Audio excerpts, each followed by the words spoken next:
Hello, everyone. Welcome back to the podcast, Beloved Vietnam, where I tell small stories that are enough to preserve the warmth of Vietnamese culture. In today's podcast episode, I invite you to pause at one of the most special moments of the year.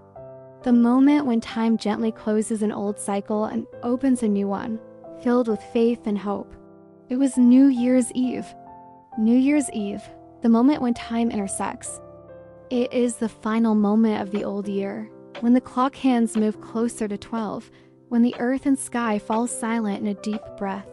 The Vietnamese call this moment New Year's Eve, a name itself signifying harmony and transition. Giữa means to give, thừa means to continue. New Year's Eve is not just the end of a year, but a gentle transition, where people temporarily set aside the weariness and worries of the past 12 months, their hearts lighter, ready to welcome a new beginning, one filled with more hope. In that moment, no matter how far the distance, fathers and mothers working far from home, children diligently studying in lecture halls, all rush back. Back to family, to ancestors, to the place called their roots. Images of buses stopping late at night, hurried hugs on New Year's Eve, when the longing accumulated throughout the year is finally fully shared in the embrace of parents. The quiet but overflowing joy of a large family reunion. You know, there are moments like these that no amount of money can buy or exchange. That's why the Vietnamese saying goes, Vietnamese Tet is Tet of reunion. Before New Year's Eve, we inevitably see the scene of extended families gathering around the dinner table, sharing the joys and sorrows of the year to come and whispering about their future plans. The New Year's Eve dinner table suddenly feels strangely more complete. It's not the most elaborate meal, but it's the most delicious and heartwarming. It's a meal of reunion, of gratitude, and of a silent invitation to our ancestors. The old year has ended. Please come home and celebrate Tet with your descendants. On that New Year's Eve feast, each dish carries its own meaning, and in each region, those meanings are conveyed through different flavors. Some dishes are present throughout all three regions, like a thread connecting traditions. The square ban Jung in the north, the round ban Tet in the central and southern regions, all symbols of heaven and earth, of the wish for abundance and prosperity in the new year.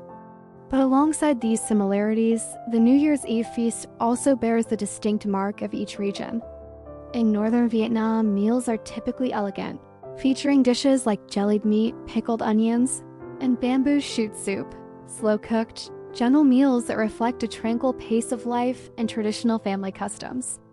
In central Vietnam, where the weather is harsher, the New Year's Eve meal is more elaborate and flavorful, featuring boiled pork, spring rolls, and pickled vegetables as a way of preserving abundance amidst hardship. In the south, the meal is more lively and extravagant, featuring braised pork with eggs and bitter melon soup, symbolizing the wish that as the old year ends, so too will sadness. Despite the differences in dishes, the New Year's Eve feast in the three regions of Vietnam shares one common point: harmony. From savory to sour dishes, from the bowl of soup to the small bowl of fish sauce placed in the center of the table, everything creates a complete whole, like a silent wish for a new year full of both material and spiritual abundance. Alongside the New Year's Eve meal is the 5-fruit platter, 5 types of fruit, 5 colors, 5 wishes. Ancient Vietnamese people entrusted the 5-fruit platter with their hopes for happiness, prosperity, longevity, health, and peace. In the north, a bunch of green bananas supports a yellow pomelo in the center, like a protective hand symbolizing the wish for family reunion and the nurturing care of children and grandchildren. Central Vietnam is simpler, offering whatever they have, because for them, sincerity is more important than form. In the south, the 5-fruit platter is called Khao Sung Dua Yu Shai, meaning custard apple, fig, coconut, papaya, and mango. It carries a simple yet profound meaning, a wish for a prosperous and abundant new year free from lack. Today, the New Year's Eve dinner may have been simplified. Some people celebrate the transition into the new year in a foreign city, while others quietly watch fireworks on their phone screens. But as long as we remember the meaning of that moment, remembering to sit with ourselves, remembering to think of our family, remembering to be grateful for what is past, then New Year's Eve still retains its original meaning. And when the incense is burned out, when the prayers have ended, the Vietnamese people step out onto the porch, look up at the New Year's Eve night sky, and then fireworks burst forth. The first bursts of light illuminate the night sky, brilliant yet magically shimmering. New Year's Eve fireworks are not just for viewing. They mark a moment, the moment the old year officially recedes into the past.